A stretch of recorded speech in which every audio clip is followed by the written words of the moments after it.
And welcome back to Russell's Movie Reviews, the show where I review stuff that's supposed to be pretty good, maybe one of the best movies of all time, or a film that absolutely sucks or should remain in the depths of hell. Now, last time we obviously discussed The Amazing Spider-Man 2, released in 2014, and was, let's just say, a not so good end to Andrew Garfield's tenure as Spider-Man. But now, we've come to the cream of the crop, the one that everyone's been praising nowadays. We're getting into Tom Holland's tenure.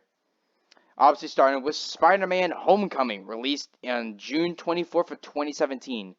Now, I think it's firmly established before, but I was never into the Marvel movies that much. I mean, obviously besides the Spider-Man movies, and then the Amazing Spider-Man kind of just cemented that, thought in my mind, saying like, yeah, Marvel's not as good.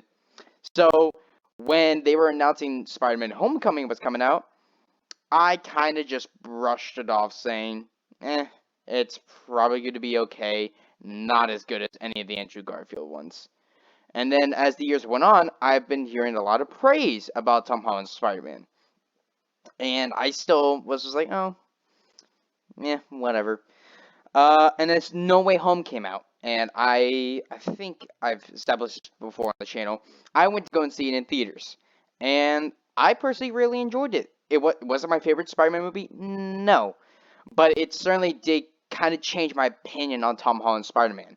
So really going back and watching his first and second films, it's really gonna be like a whole new experience for me, because now I'm a little bit more open to actually seeing what this could all be about.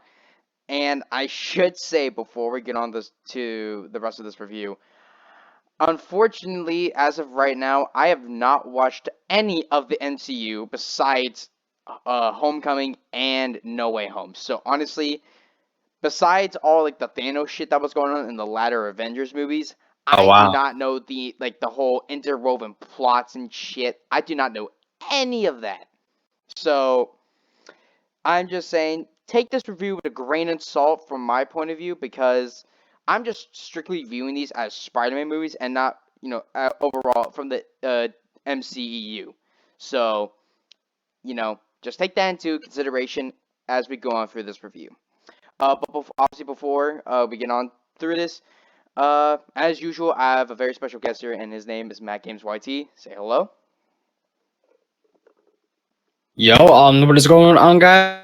Well, Russell, it is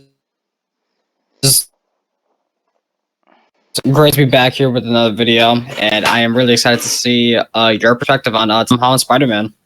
Yeah, so obviously, we just listened to what I personally thought of Tom Holland's interpretation before watching all of the films.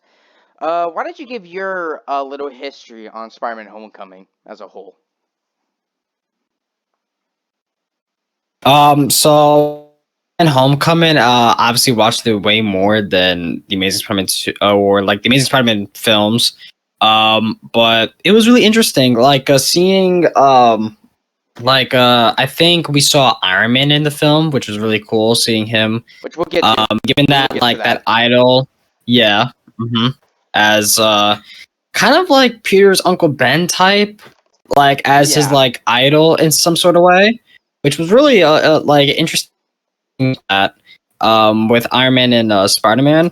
But I think Tom Holland's performance as Spider-Man, I think he's a pretty good Spider-Man and Peter Parker as well. I mean, he's young, he's great. I think his performance is great as well.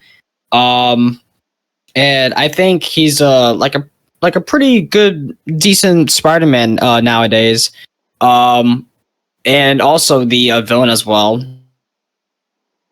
which we'll get to Thing that as we go on. to do, which we will Sorry about the lag a get bit. into It's just as well. internet connections.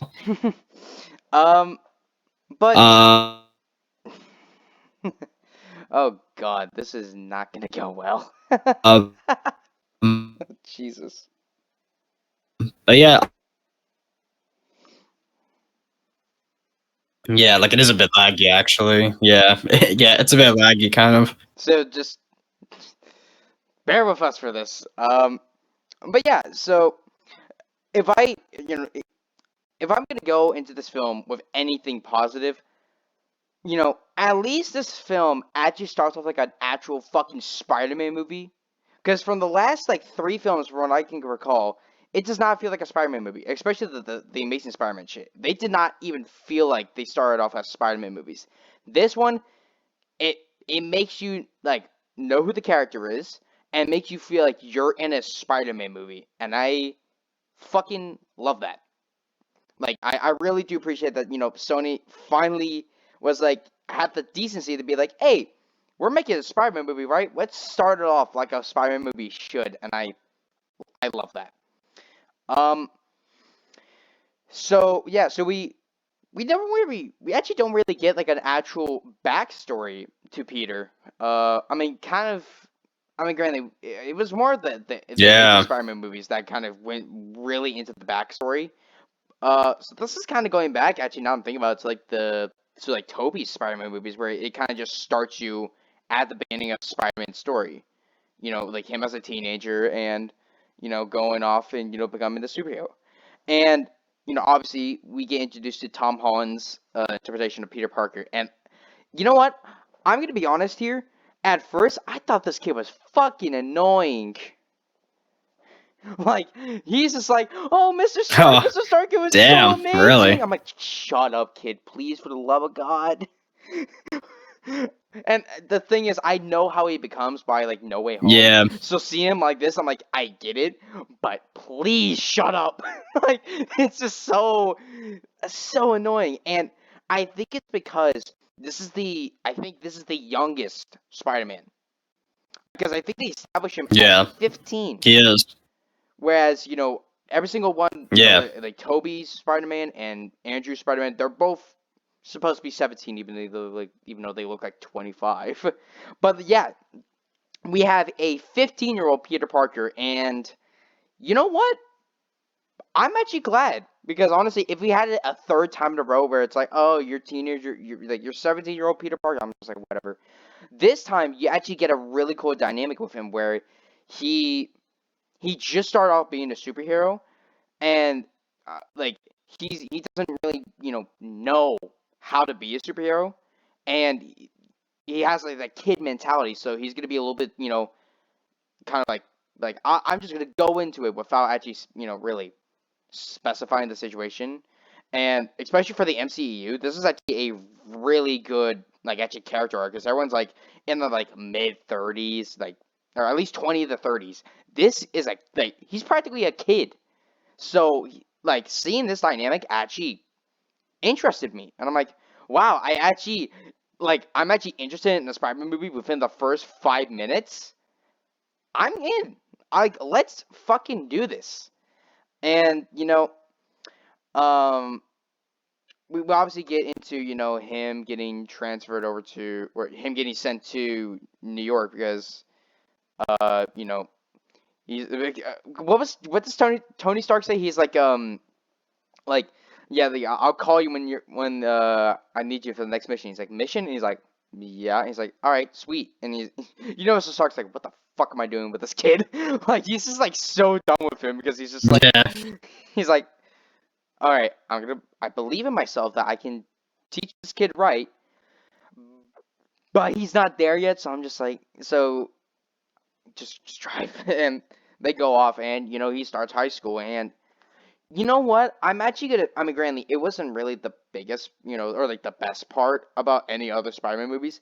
All the school shit in this is honestly my weakest part of the film, and it kind of sucks considering the fact that it's like 50% of the movie. And I'm just like, Oh, wow, really? I don't fucking care.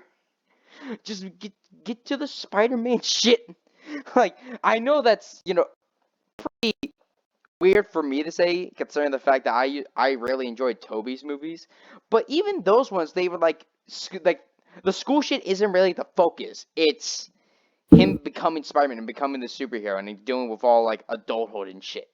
But at the same time, I can understand that this film needs to kind of focus on the high school stuff because again, he's only 15 years Yeah. old, and so like he's just Um, basically just like, like he's a bit rambunctious, let's just say. So we kind of need to establish this kind of, this arc for him as, this kid who needs to become his own. And throughout the first half, throughout the first half of this movie, I would say, we see him struggling. And we're kind of just like going through the movie as if we were Peter. Because, I feel like that most people who watch this now are either full grown adults or teenagers. And I feel like that, Yeah. most people can honestly relate to this. So even though personally I don't really get interested with the school stuff itself, I can understand why, and it is a neat little, like, it is a neat plot, thing in the movie. Um, but we obviously get introduced to and we get introduced to the Vulture, who is played fantastically by Michael Keane.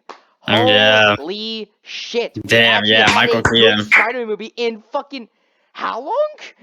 Like, legit, the last good villain I can honestly remember was Doc Ock, and that was all the way in 2004. It's been 13 years Yeah. since we had a good Spider-Man villain, and you did it. Like, yes, like you finally did a good villain, Yeah. and holy shit, like Michael Keane is so goddamn good at this movie. He steals it for me. Yeah. And 100% agree. like, if I'm ever going back to this movie anytime soon, it's for Michael Keane. And I feel like it's kind of ironic that we're talking about this film right now when a few days ago they just announced the new Flash movie, and spoilers for anyone who actually gives a shit.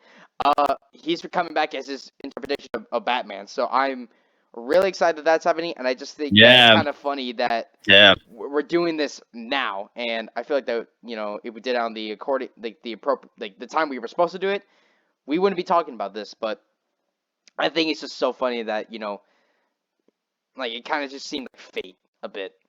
Now I'm actually looking back at it, but yeah.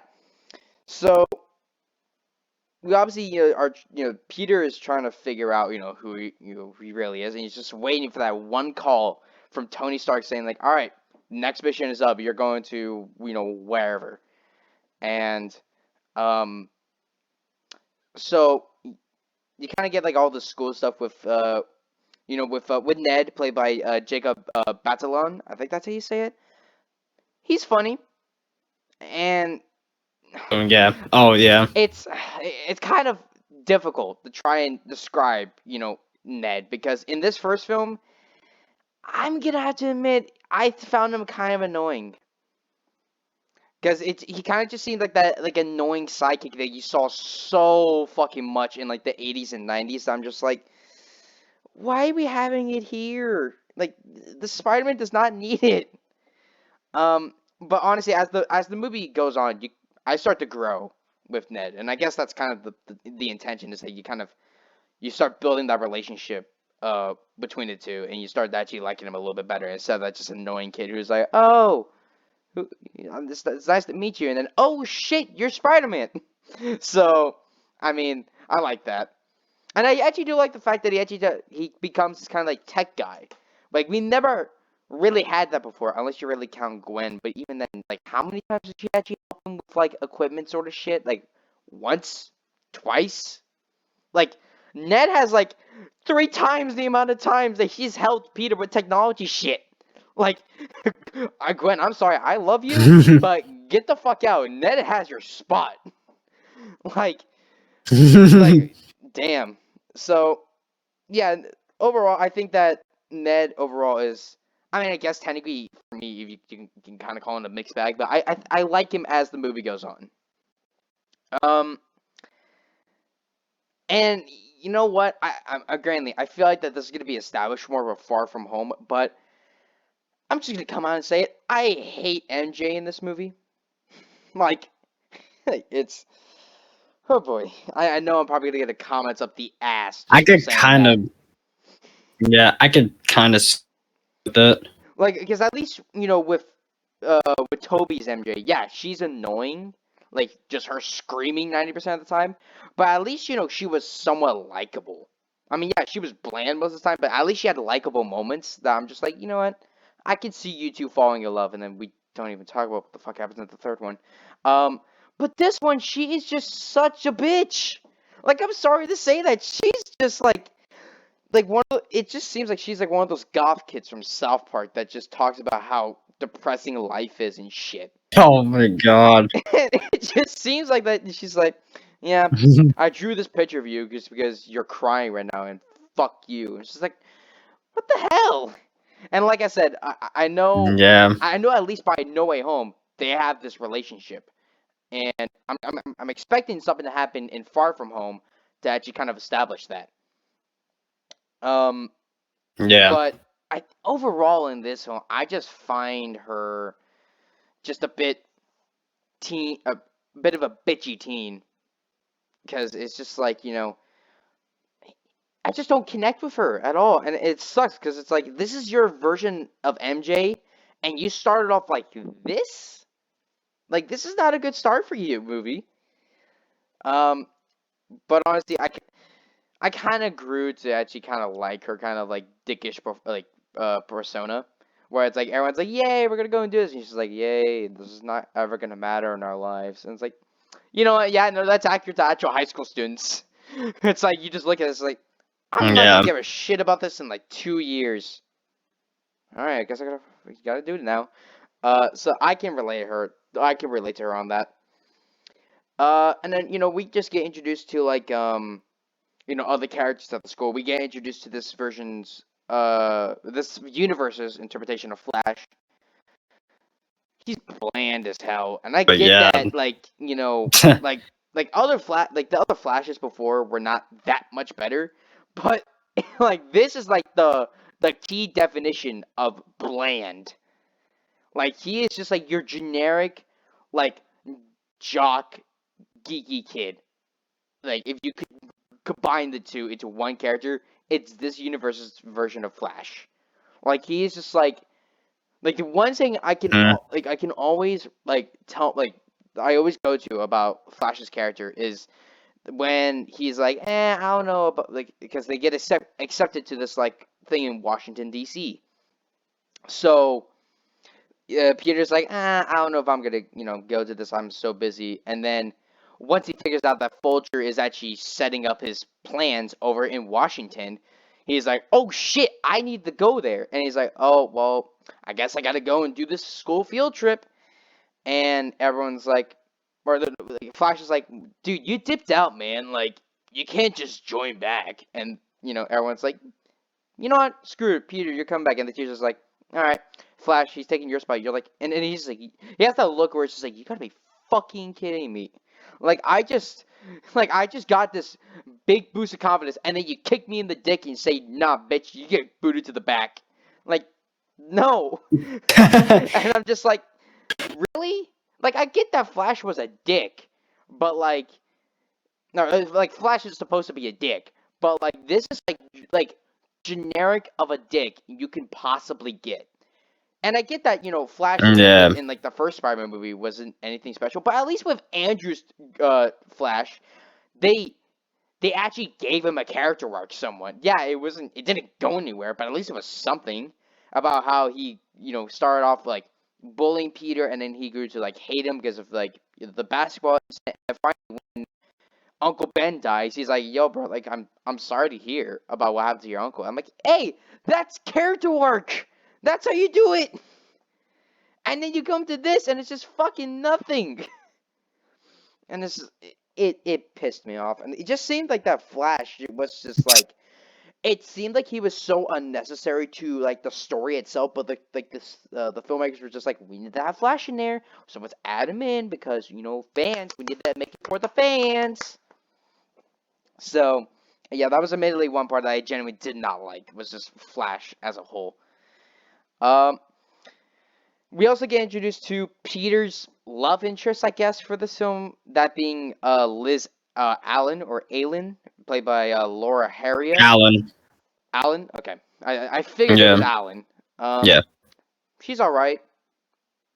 there's nothing really much to say about Liz.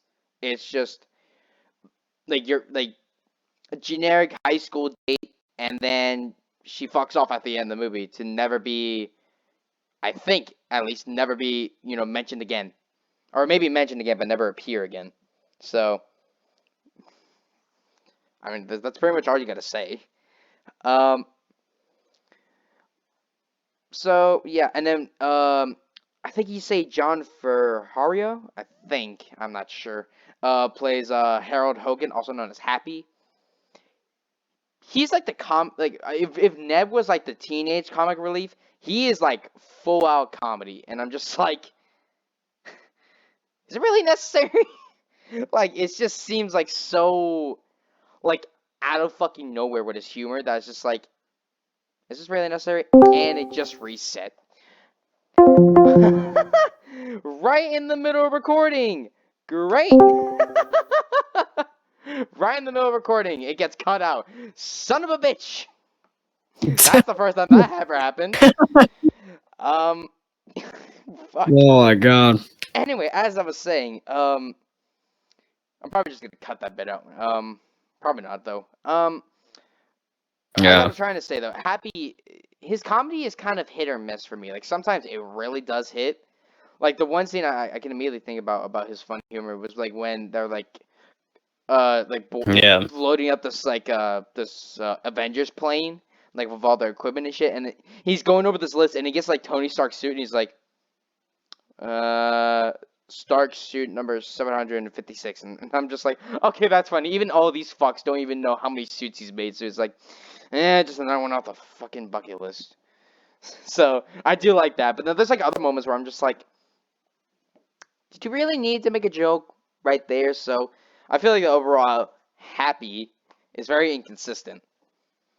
And just to go over the cast, or one more cast member, we have Marsha Tomei, or I think that's how you say it, as this version's Aunt May. She's alright. I think if I honestly had to say anything, I think she's, in my opinion, the weakest Aunt May that we've had, which is honestly kind of saying something.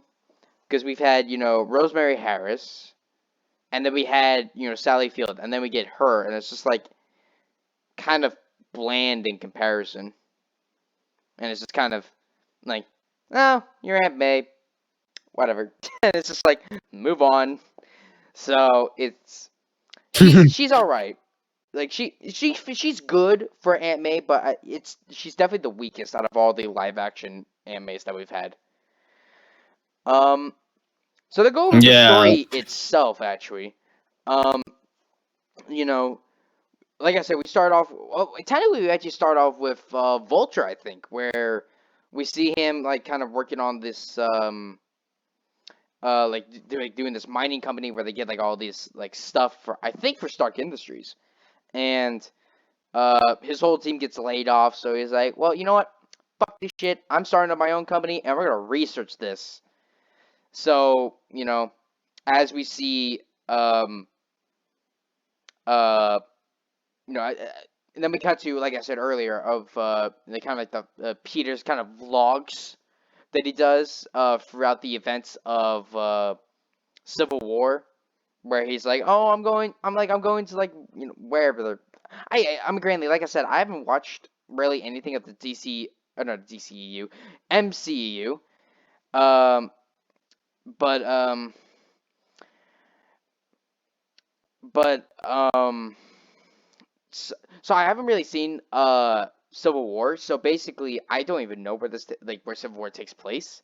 But basically, it's like him taking these vlogs, saying like, "Oh my God, I'm about to fight Captain America," and then we get like these intercut vlog shots where it's like it's like, "Oh my God, dude, I just fought Captain America," and it's what and it's like that's practically any kid if they actually got in that sort of situation where there's just like, "Holy shit, I did it! I did it! I fought Captain America! I fought Yeah. Ant-Man!" It's just like he's basically the 90% of the audience at this point. Um, then we like I said, then we cut to that one scene between Peter and Tony in the car where Okay, in that scene, I do like the like the kind of the adult joke that Tony makes towards Aunt May, where she's where he's like, "I think you're hot," and then Peter's like, "The fuck?" And he's like, nothing." Like I love that part. It's like, Tony, you're such a fucking sleazeball. Um, but yeah, and then we kind of have that bonding moment where he's like, like you're not fully there yet, but I'll let you know when the next mission is. And Peter's like, ah, sweet. And he's like, okay, now get out. And okay, and I also like the moment where he reaches over to get the door handle, but Peter thinks it's like a hug, so he goes for it, and he's like, wait, what? And he goes, yeah, I'm not trying to hug you. I was getting the door so you can get out. And I'm like, Yeah, Tony, you're yeah. such a dick. Like, I get that's a part of your character, but that's such a dick move. And then yeah, we head over to high school, kids. Yeah. Um, So, and then yeah, and then basically we just spend like a good majority of the movie just basically talking, just having scenes where Peter, like talking to Ned and talking or trying to see how Liz is, and see if he's like a perfect match for her, and as well as getting intercut with Michael Keaton's character who's trying to research like what this material really is. And you know what? I'm gonna be honest here. I found the Vulture stuff way more interesting than the Peter Parker at high school shit. Because I'm like, I know how Michael Keaton acts, and for this interpretation of the Vulture, it fits so well that I'm just like, you know what? I just want a whole movie with Michael Keaton's Vulture just like flying around and shit, just like like grabbing all this like material. Like I would so put money down to go and see that. But yeah, so as we're getting shots of like the Vulture trying to see like what this material can do, while we also see Peter just going to high school doing his own thing and just trying to wait for that call from Mr. Tony Stark. And I actually do like the fact that like basically everyone who knows him knows that he's working for Tony Stark, but they don't know that he's Spider-Man and that he's working for Iron Man. They just see like, oh, it's Spider-Man. So he just keeps on saying that he's working at like what was it, the Stark like the Stark recruitment thing. I forgot what it was called, but I'm like, that's actually a nice way of saying like of trying to have Peter cover his identity. I'm like, that's clever. That's clever. I like that. Um, but so yeah, as Peter's going along doing his routine, he's slowly starting to figure out about this whole Vulture thing, and he goes on a couple of excursions, including one moment where he goes to this party uh, that Liz is holding, and just trying to scope the place out, and obviously Flash there is making dick jokes about Peter, and I'm just like, really? And Yeah. and then he notices, I think, one of Vulture's men go by, and he's like, "Why I need to follow this?" So he goes along, starts trying to fight them off, and then eventually he technically does get defeated by falling into a pool, and basically Tony Stark shows up in the Iron Man suit, and he's like, "The hell are you doing?" And he's like, "Oh, did you not see those guys back there? Like they were bad guys." And he's like, yeah, leave like all of that shit to like us, and you just keep a low profile. Are we clear about that? And he's like, well, Mr. Stark, I'm onto something here. I have something. And he's like, I love the line where he's like are you even here right now? And he's like, no. And like the fucking mask opens up and it's just nothing. And he's like, wait, what? And he goes, it's so funny how like cell phone reception is so good around here, and it's just he's in a fucking desert, and I'm like, that's funny. And then he just drives off in a fucking Jag. I'm just like, how the fuck does the Jag get out there when all we see is like camels and shit? I mean, how does that work? But I mean, granted, it's Tony Stark. Like, what do you think? Um, but yeah, and then we and then Peter's like getting all mopey and dopey as shit because he's like, well, I'm onto something, but Mr. Stark won't listen to me, so fuck him, right? I'm gonna go and do my own thing against the Vulture. So he gets Ned to try and I think he removes like this tracker inside the suit that Tony keeps on him. So, and I love like where he's like, good luck trying to track this lamp. Clink. And he's like, all right, well, I can just go and do my thing now. I'm like, okay, that's funny. I like that. And then, yeah, we basically just have more conflicts between Vulture's men and Spider-Man. Until we go, until, like I said earlier, where he figures out that the Vulture is actually moving to, he's doing operations in Washington to try and, crack this whole thing. And I think I'm trying to remember the sequence of events where, like, because I don't want to give away the twist. Because I know that's like within like I want to say like last like 30 minutes to 45 minutes of the film, so I want to wait until we get there. Um, but yeah, basically just like more conflicts between them. There's one nice action scene, I will admit, where I think there's like a bomb in like an elevator. I think at this tower thing in Washington, and he saves Liz, and the Vulture's like, I'm like, God damn it. And I love the fact that we see like his like sanity start like slowly cracking more and more, where I think I'm trying to remember. I think it's that one guy with the eye patch, right? Who's like the Shocker initially. And he's like, well, Yeah. I'm quitting. He's like, well, yeah, no, you can't quit because I just fired you. And he's like, excuse me? And he's like, I don't need your information around here. And he goes, what's the guy say? He's like, oh, like, it would be really a shame. Excuse you, Jesus, fuck. Like, what does the guy say? He's like, it would be such a shame if Mr. Stark knew about this. And he's like, you know what? You're right. And he just fucking blasts him. Like, fuck, man, that's cold.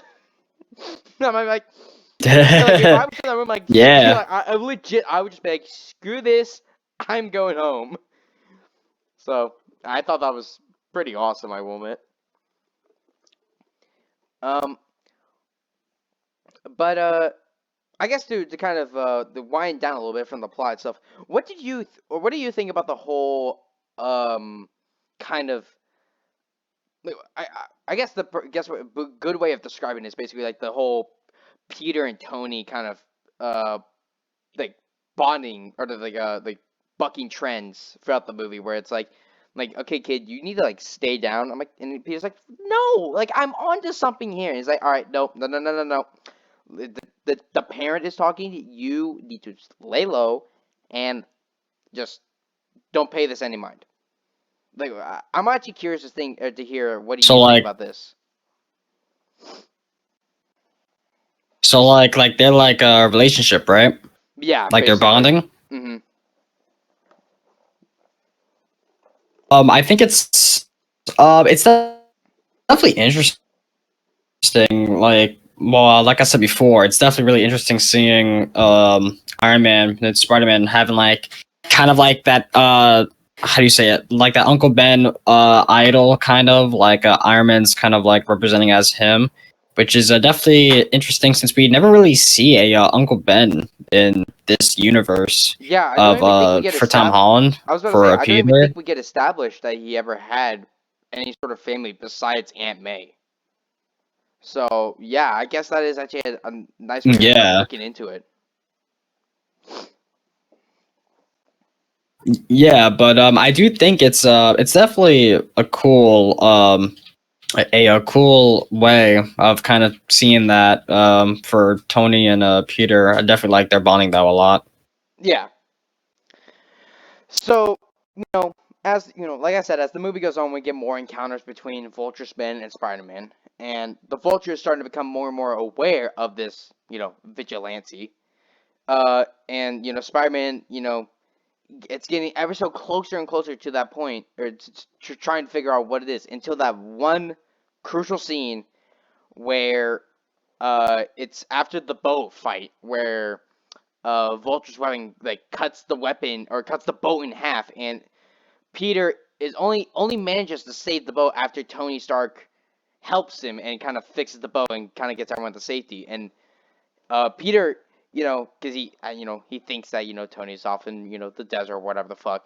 He starts like exploding at Tony, saying like I could have handled this. I could have been fine, but you just have to keep on interrupting your head throughout the entire thing, and you don't even have the decency to come here. And I love as soon as he says that, the fucking suit just opens and he's in there. He's like, you can see the drop in his face. He's like, oh fuck, like that's like the oh shit moment where he's like, yeah, might have fucked up, and and then Tony starts going on with this whole rampage, basically saying I don't know why I thought I had the smart idea of giving a 15-year-old a high-tech suit, and he doesn't even know how to use it properly. And then the one line that gets me every time, where that got me when I was watching it was he goes like the suit is everything to me, Tony. Like just at least just let me keep the suit. Like it's everything to me. And then Tony's like, well, if the suit made you everything, then clearly you don't need it. You don't deserve it. And I'm like, ooh, that just hit home. Oh yeah. And I'm like, fuck, man, that stings. So yeah, no, he takes the suit away, and then Peter's all in this depression state. And I actually do like the fact that right as he like Peter Stoney's like, I'm taking the suit. He's like, well, I don't have any clothes, and he just gives him like a t-shirt and shorts. And I'm like the t-shirt's like fucking 3 times the size of him. Like it looks like he's a fatty. But yeah, no, and he's all in this like depression sort of shit. And then he's like, you know what? Fuck Tony Stark. I'm gonna take my homemade suit and just go out and try and see what the Vulture's doing. And I think at this point, I think it's around here that we get the twist, right? So, I mean, I'm willing on saying it. I mean, because granted, I think at this point now, everyone, at least most people have seen Homecoming.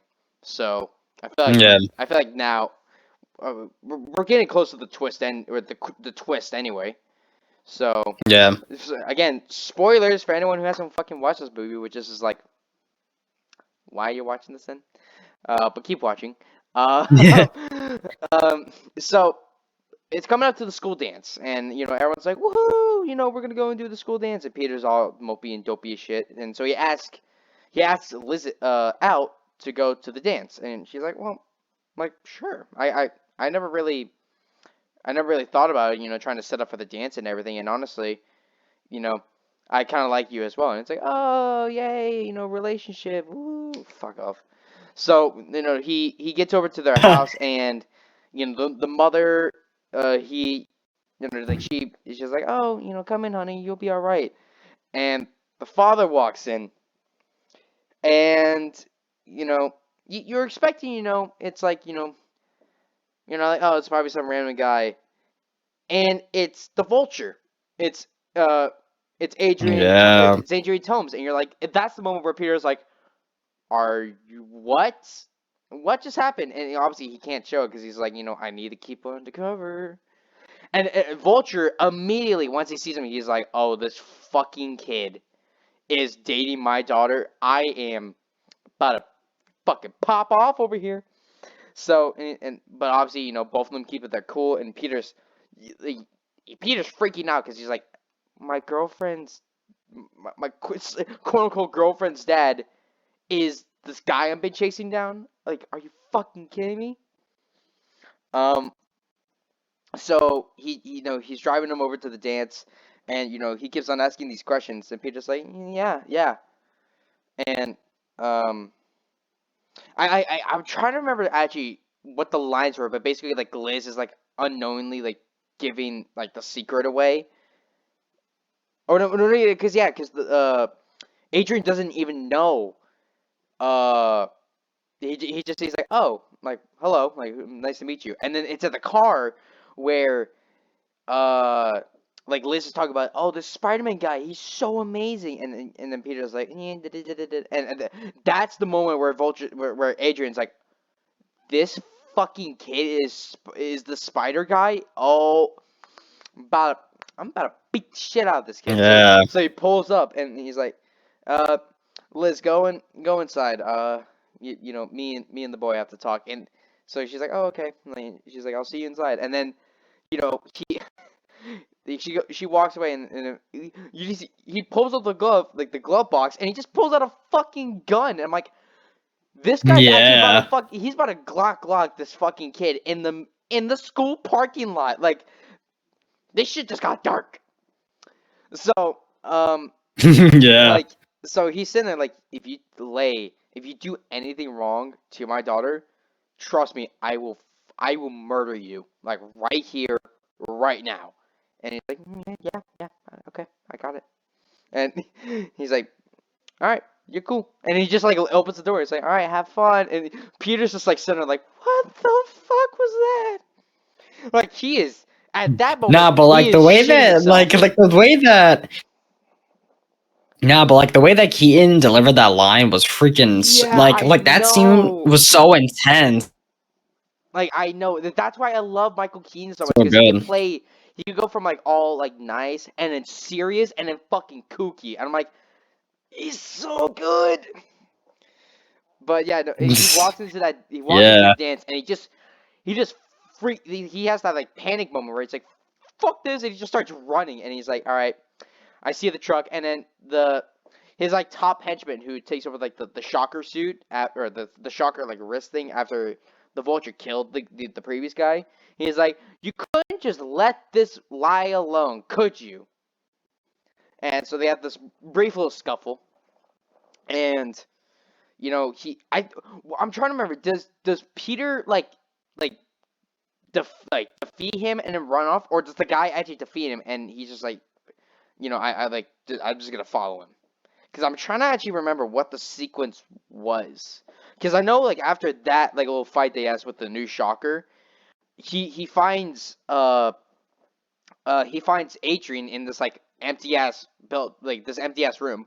You know, strike number one, Peter. You shouldn't enter a dark, like, an empty room with one desktop and think, oh, yeah, I'm gonna get this guy. But granted, you know, beginning of him being Spider-Man, so I can understand that. But he's like, you know, like, it's over, Adrian. And he's like, oh, Mr. Parker, it's lovely to see you. And he, you know, he webs his hand to the chest and he says, like, yeah, you ain't going anywhere, bitch. And he's like, yeah, sorry to break it to you, but I wasn't actually, you know, just sitting here doing nothing. In fact, I'm actually distracting you. Or no. He doesn't even say that because he pops up the glider and he starts like trying to kill him. And then that's the moment where he's like, Peter's like, "Are you even trying to kill me?" He's like, "No, I'm just distracting you." And you see the pillars go out and he just gets crushed. And he's like, "All right, I'm out here, bitch," Whee! And just fucking flies off. And then we have that one moment where Peter like, you know, manages to get like a little pocket out of like the rubble, and he rips off his mask and he's like, fuck, man, I almost just died. And then he has that like self-reflection moment where he looks into his, like, he looks into the water and he sees his face and he's like, yes, I am Spider-Man, but you know, it's not the suit that makes me. It's, you know, it's like the power will or some bullshit like that. And he's like, you know, and he gets like fucking Hulkster on the fucking rubble. He's like, alright, and just throws it off and he's like, you know, I'm pissed and I'm gonna take this fucker down no matter what. So the Vulture's whole plan was to go, because obviously he works for Stark Industries, so he kind of knows like all the intricacies of like all their equipment. So this plane is taken off with all the Stark tech, and he and because of course Stark's, you know, plane has a fucking cloaking device from Star Trek. Like, the fuck. So yeah, we you know, he it starts flying and, you know, Vulture's like, all right, give me the info on the plane. He, you know, gets it and he manages to penetrate the shield without, you know, making too much of a ruckus. And then Peter's like, I think he grabs onto the glider and like the Vulture doesn't even notice. He's like, I feel it's like a slight tug. He's like, it's probably just the wind. And I forgot, I totally forgot to mention that the Vulture's assistant. I don't know if you actually know this, Matt. Like the guy who's like the guy with the beard, and he's like wanting this one thing to go out, and then at the end he's like, can we actually try this? And he's like, you know what? Fine, just do it. Like I don't even care. That guy is actually the like the secondary captain or like second in command of Captain Phillips in the movie Captain Phillips. I'm like, oh shit, I recognize you. I recognize you. You were with Tom Hanks like 3 years Oh, ago. Like what the fuck? So yeah, I wow. found that interesting. Which, by the way, Captain Phillips is a great movie, great historical movie. Um, shameless plug, link like here or here, whatever the fuck. Um, but yeah, so yeah, so he gets into the plane and he's like, oh, look at all this, Stark Industries shit. It's all mine. And then I forgot what Peter does that like alerts. Oh no. Okay, no. He's trying to get into the plane, and the Vulture's like in the cockpit, like trying to like alter the course. And he looks at the security monitors. He's like, "Son of a bitch!" And he's just like, "All right, I'm gonna go and kick this guy's ass." So they have this honestly a pretty decent fight on the plane, which causes it to crash and start. I think it's Starker Happy that looks at it. He's like, "What the fuck?" Like because he sees like this plane just knows. I mean, he looks in the distance. Oh yeah, because it's Happy. He sees this flame ball just going in the distance. He's like, "Is that the plane? Oh, that's the plane." And it's like, I'm like, okay, I actually like that. So the plane crashes on the beach, and uh, they continue to have this scuffle until I think the Vulture finds like the material he was looking for, and he tries to fly away, and Peter's like trying to tell him like, dude, your glider is about to explode, and obviously he can't hear him because the glider is so loud. He's like, hey, your glider's about to fucking explode, and he's still not listening. So he's like, all right, and he's like, oh, what the fuck, you bitch, let go. So he's trying to pull it out, and then well, yeah, no, because I think the Vulture actually cuts it off, and he lands on the ground, and the thing explodes. And I thought, oh shit, Michael Keaton died. I'm like, oh, that's sad.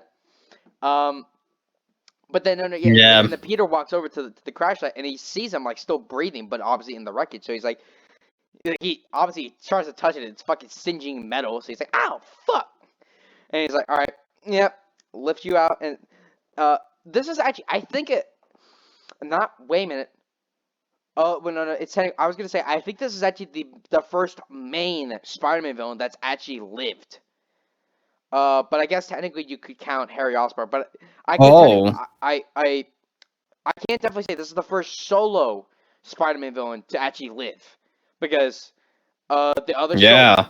well, I mean, I guess technically the Lizard in Amazing Spider-Man technically did live.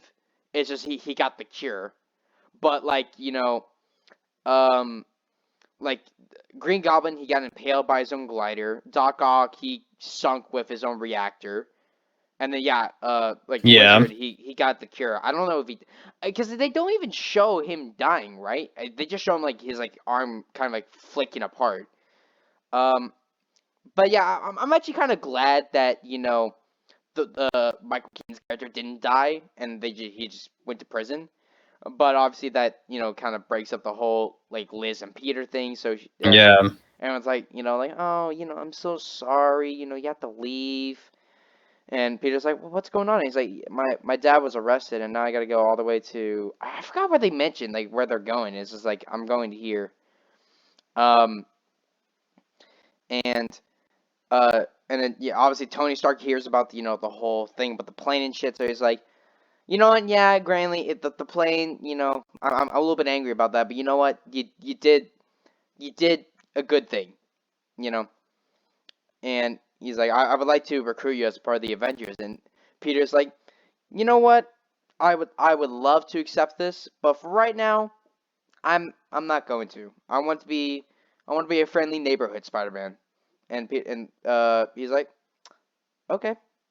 Happy, I guess you could take him back. And I love, even though I hate it, I love the final shot where it's Like Peter like gets in his room and he's like all happy, and then it pans to behind him and it's Aunt May just sitting there, and she goes, "What the fuck?" And it just hard cuts to end credits. Oh I'm just like, yeah, yeah, I'm like, yeah, yeah. granted, That's good. I hate it, but I fucking love the reaction that she gave because I'm like, I'm actually Yeah, thinking about it, none of the other Aunt Mays figured out what Spider-Man's real identity was. yeah, And immediately, first movie, she's like, yeah. That's she figures it interesting. out. Like, she doesn't figure it out. She walks into his room and he's just standing there, like, I didn't. And then she's like, well, I will go and make some cookies, I guess. And it's just like, I like that. I like that kind of change. So that pretty much ends it. Yeah, So, I mean, I guess you know to go on to favorite scenes. I think honestly, my favorite scene.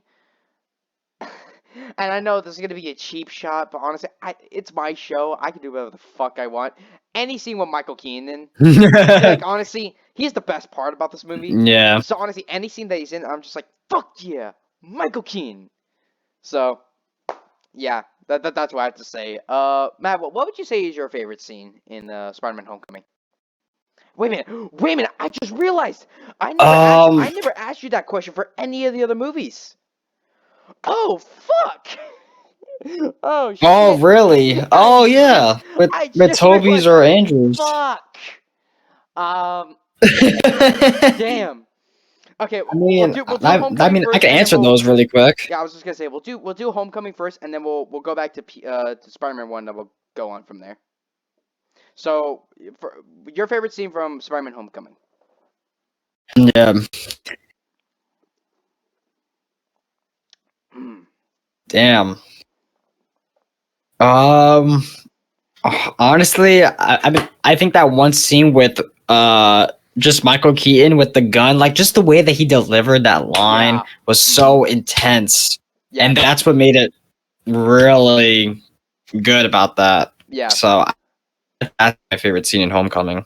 I'm gonna have to agree with that. I think out of any Michael Keaton, even though I did say that all of them were my favorite, yeah, I think that one was just like, my favorite because yeah, like you said, it's the blend of the two Yeah, that was just like, so like he goes from like oh nice and like all right bye honey, and then he just pulls the gun out of the glove box and it gets awfully serious, and then right at the end like when and Peter's like yeah yeah, I won't do anything wrong, and he's like oh okay, and he kind of goes like back to like being like a normal guy but having that kooky kind of edge. He's like okay. Well, you go have fun, son. And Peter's just like, what the fuck am I talking to? yeah, yeah. But yeah, no, yeah, I have to agree that that's probably my favorite, Michael Keaton scene. And then like I said, we're gonna go through all the first five Spider-Man movies and let's get Matt's opinion on those. So, what's your favorite scene for Spider-Man 1?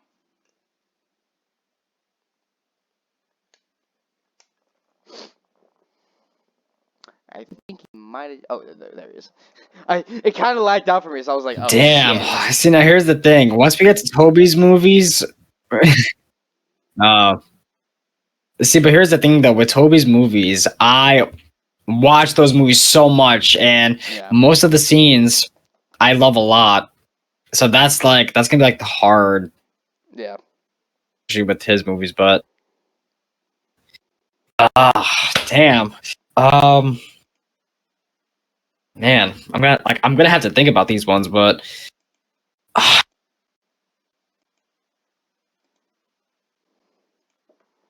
ooh,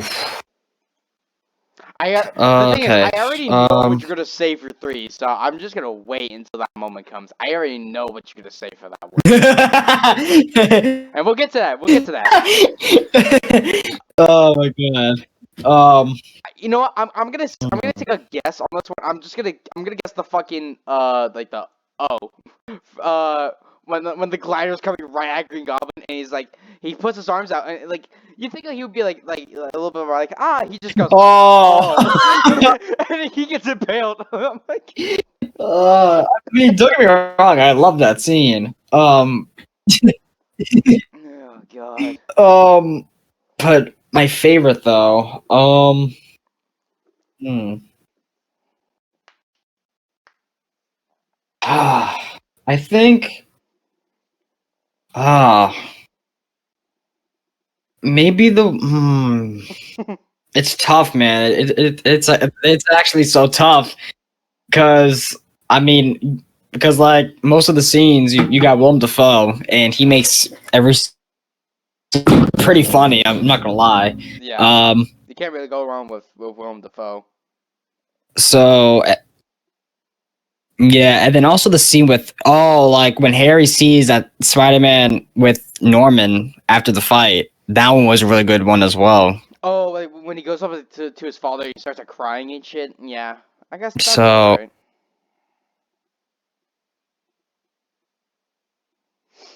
yeah, but um, I think maybe like the final fight scene. Maybe I think the final fight scene probably like my favorite. Yeah, it's just like It's Spider-Man versus Green Goblin. like he gets the shit kicked out of him for so long, and then what does Green Goblin say? Is like, I'm going to kill her, nice and slow, and it's like the fucking look Yeah, that Peter gives, where it's like, oh yeah, hell no, yeah, and then yeah, he just fucking wails yeah, on him, and he yeah, gets like the mask like yeah. punched off him. He's like, "Ah, Peter, it's me, it's Norman. Like what? Let's just go home and just be all right." And then all of a sudden, just Godspeed, Spider-Man. And then the fucking glider just comes out, and Yeah. just that one moment, Godspeed, Spider-Man. Yep. and it's just the fucking and then clink, and I'm just like, you fucking what the hell Oh. was that? Oh. Like besides like the scene that we're gonna talk about later, which I know you're definitely gonna say, God. I think that's the most memed thing out of any of the Tobey Maguire Spider-Man movies. Just oh, like that is such meme potential that you could not use it. Oh. So Oh. yeah. Um. So let's move on to Spider-Man 2. Because I mean, granted, Uh, I feel like that's gonna be the toughest because honestly, the whole movie's nearly perfect. yeah. Oh man. Um. Well, I can immediately think of my favorite line in the entire movie. It's when Doc Ock captures Aunt May and he's climbing out the building and Spider-Man lands there. He's like, "Let him go." And he's like, "Oh, okay." And he's like, he reaches out his hand and he's like, "Did-did-did-did," and he just drops her and he just fucking goes Butterfingers like, just Oh. Yeah. Yeah. Yeah. The Butterfingers. fucking, Yeah. The Butterfingers. just Butterfingers. I can't get over that every single fucking time. Yeah. Oh my Oh my god. god. So, I mean, yeah, that's Oh definitely my favorite line man. in the entire movie. But I mean, I guess to talk about favorite scenes, it's the one for me. It's that one scene where it's like Peter, and he's like he loses his powers, Oh, and he's like, honestly, I think my favorite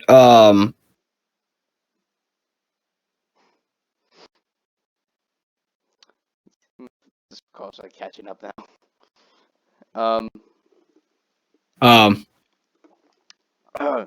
I think for me, honestly, I think that my favorite scene is when Peter loses his powers and he's like doing menial tasks as Peter and the fucking it's like raindrop keep falling on my hand. I'm just bobbing along with that shit. I'm just like, yeah, let's go, baby. Like that fucking song every time it's so good. yeah, yeah. It's just raindrops keep falling on my hand, and I'm just like, fucking, let's go, Peter. You Raindrops fix that bicycle. falling on Oh my shit, head. there goes the tire.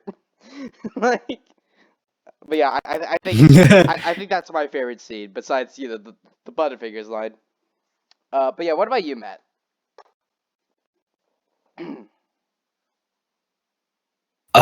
Okay, so since there's a lot of like good scenes, I think my favorite is probably the Jameson laugh where could you pay me in Oh advance? my god, And yeah. then and then he just laughs. And then just like he laughs like Yeah. he found that genuinely amusing, and he just goes, I love that scene serious? so much. Yeah, no, that's amazing.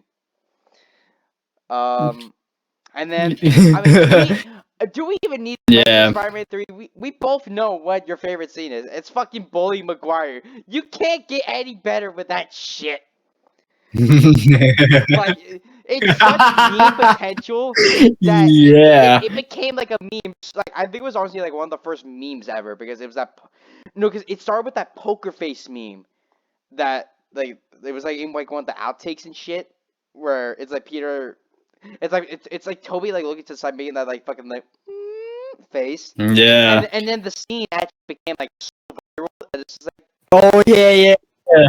and it was just like it became such a meme that it was just like, how can you not pick that as your favorite scene? But I'm just saying, if I had to go for like actually genuinely favorite scene, it's that one scene where it's that one shot where it's like it zooms in for like you see the church and then zooms in onto the black suit Spider-Man, and he's like sitting there like, what have I done?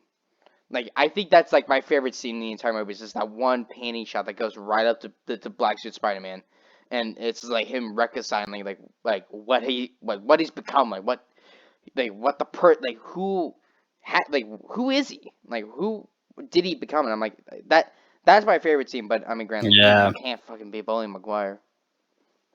So yeah, but Yeah. I mean, Yeah. granted, if you have any other favorite scenes from Spider-Man 3, you can go right ahead. But I already knew you were gonna mention Bully Maguire, so it's like I don't even need to hear you answer that one. I already knew where you were going with that. But like I said, if you have any other favorite scenes besides Bully Maguire, you can gladly shoot them right now. Yeah. Yeah, yeah.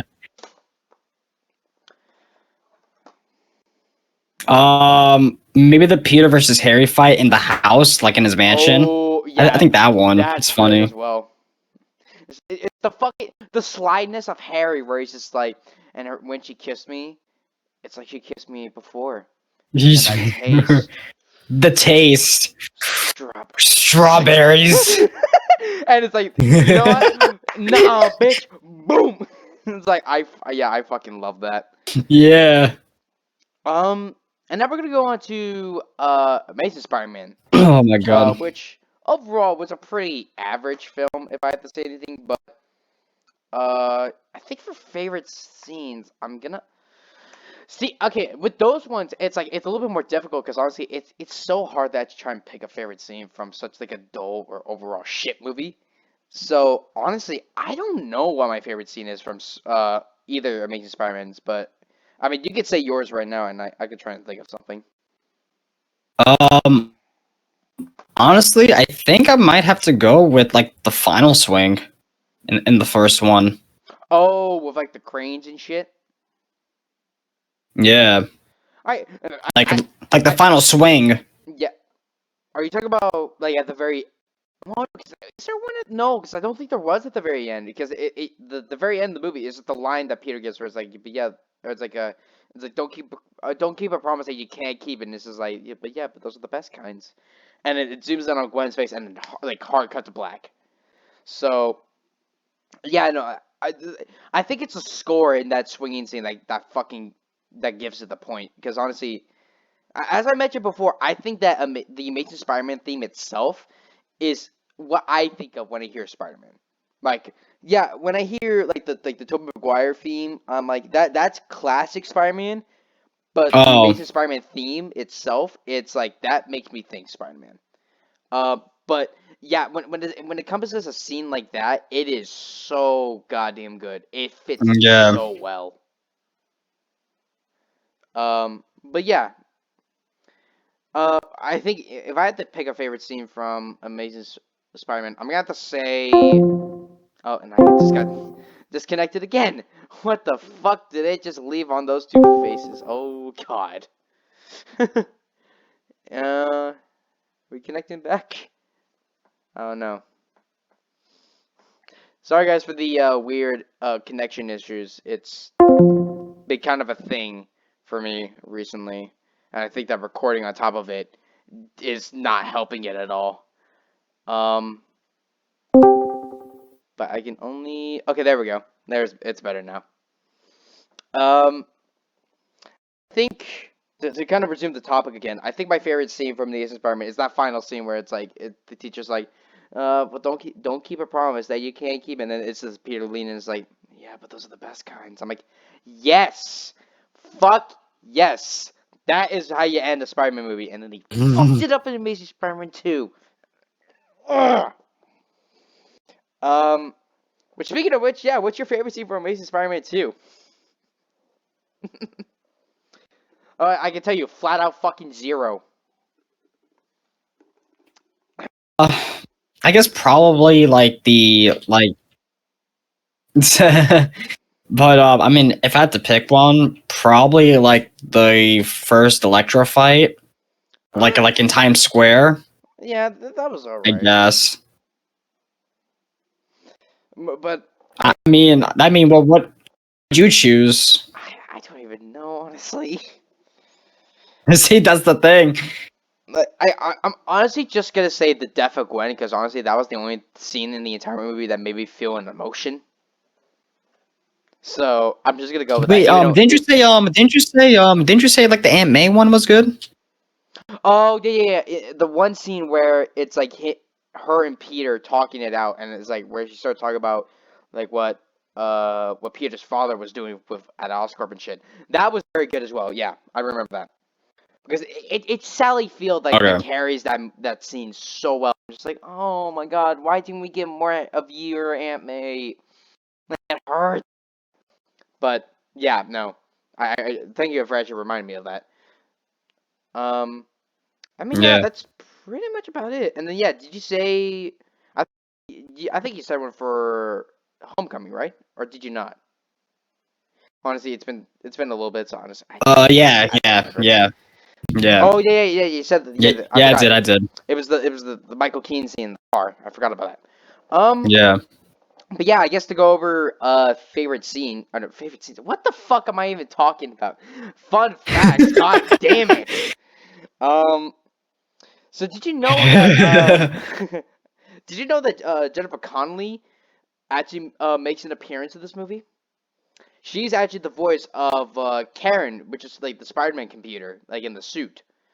And obviously, I feel like I uh, I knew her best from a little '90s movie called Dark City, which is amazing.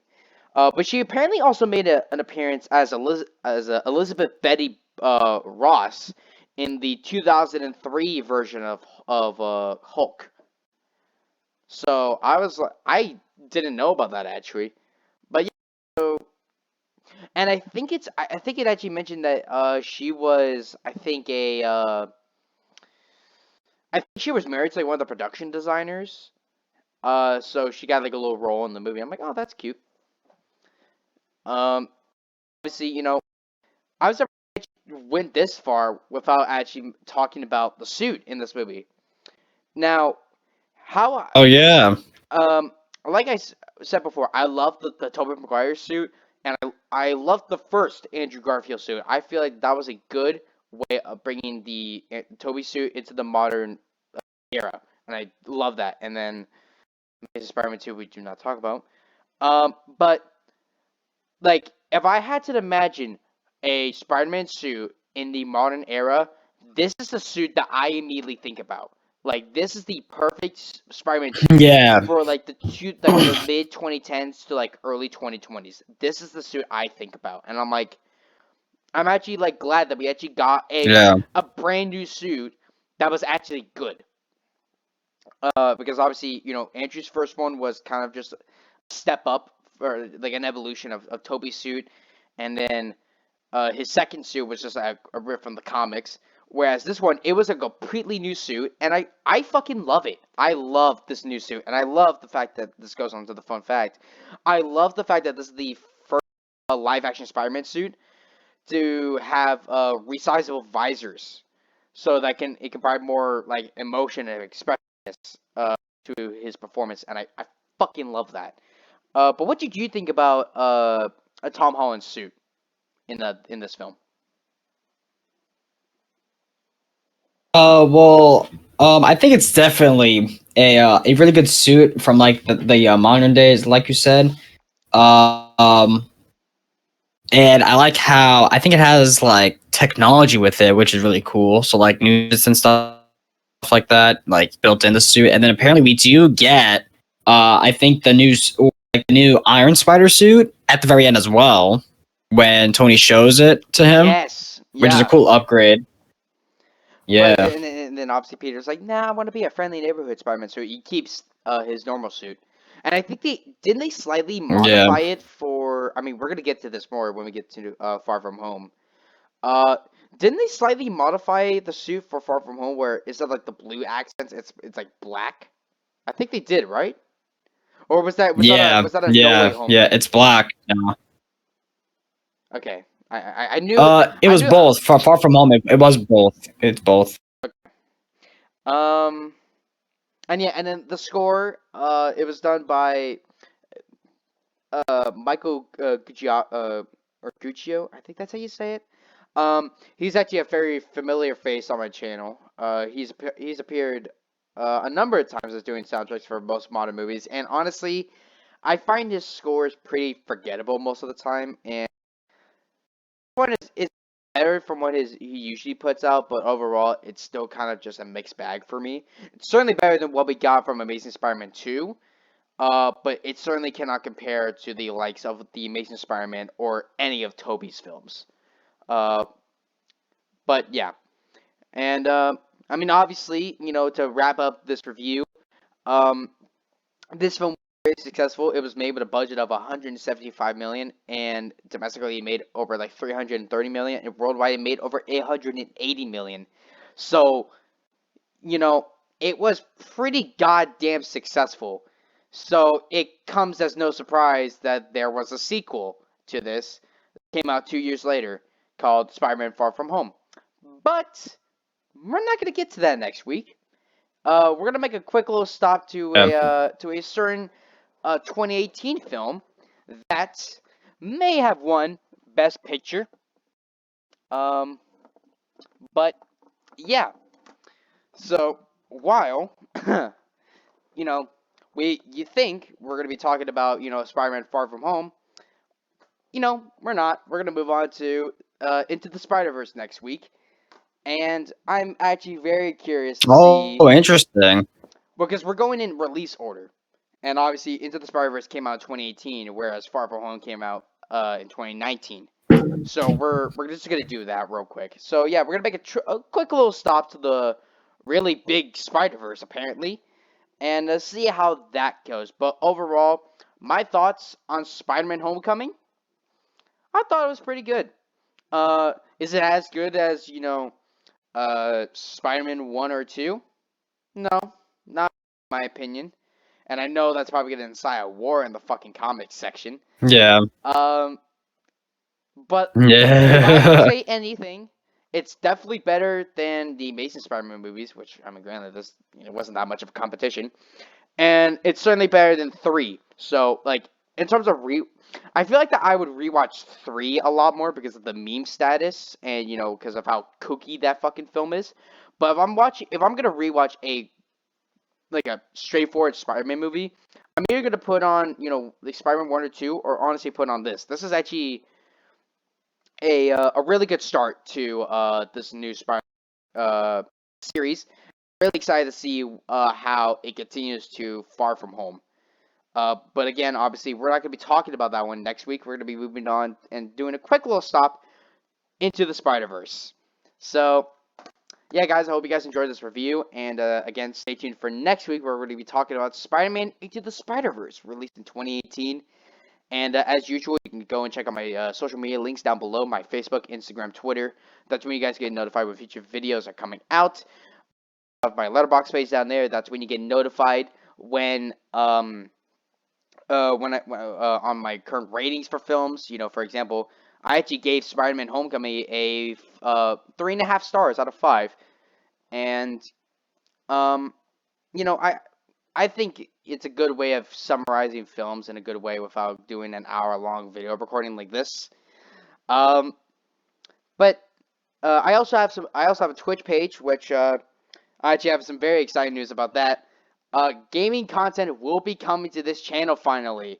It may not be, through the form of live streaming and that sort of stuff. Basically, I'm going to be uploading the Twitch streams that I do onto to YouTube, and that's where you guys can check it out if you guys don't have easy access to go and make it a Twitch account on your own. So yes, gaming content will be starting to get posted on this channel. Uh, how regularly, I honestly don't know, but we're gonna have to find out as the year goes on. But yes, we will be definitely doing some gaming content at some point. Maybe we might even do a Fall Guys stream in a couple days, depending on how everyone's schedule goes. But let's uh, let's just hope that that goes well. Oh, And interesting. but yeah, that's pretty much about it. And also, mainly go and check out Matt's channel.